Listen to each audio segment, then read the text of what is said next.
இந்த மூலிகை பொடிகள் தயாரிப்பு என்பது மூலிகை தழைகளை பறித்து கொண்டு வந்து அதை தண்ணீரில் நன்கு அலசி தரையில் சுத்தமான விரிப்புகளை விரித்து அதில் நிழலிலே நன்கு காய வைத்து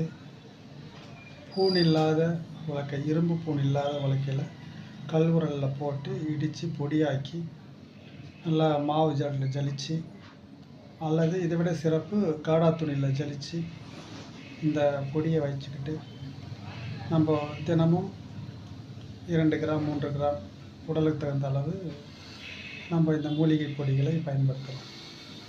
பொதுவாக பொன்னாங்கண்ணி கீரை, மணத்தக்காளி கீரை, முருங்கைக்கீரை, இந்த மாதிரி நம்ம இரத்த விருத்திக்கும் உடல் ஊட்டச்சத்துக்கும் இந்த மருந்துகளை நம்ம வீட்டிலேயே தயார் பண்ணி நம்ம இந்த மூலிகை பொடிகளை பயன்படுத்தலாம். அப்படி தயாரிக்க இயலாதவர்கள் கடையில் பாக்கெட் வைக்கும், அந்த பாக்கெட்ஸில் வைத்து நீங்கள் மூலிகை பொடிகளை நம்ம பயன்படுத்தலாம். மக்கள் எளிமையாக தெரிஞ்சுக்கிறதுக்காக இந்த பதிவை நம்ம உங்களுக்கு கொடுக்குறோம்.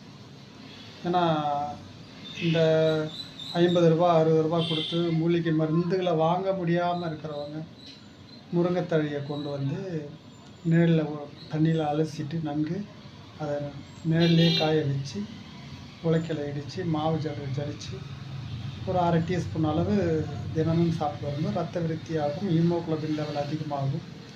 இன்னும் இந்த கண் பார்வை, காது கோளாறு, இந்த மாதிரியான விஷயங்களும் நமக்கு சரியாகும்.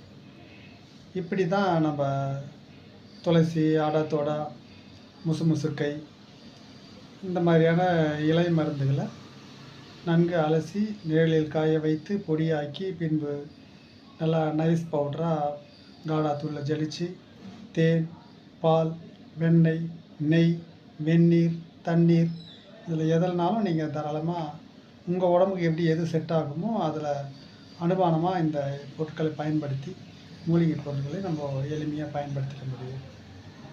ஆகவே இது ஒரு சிம்பிள் விஷயம், அந்த காலத்தில் நம்ம பயன்படுத்தின விஷயம்.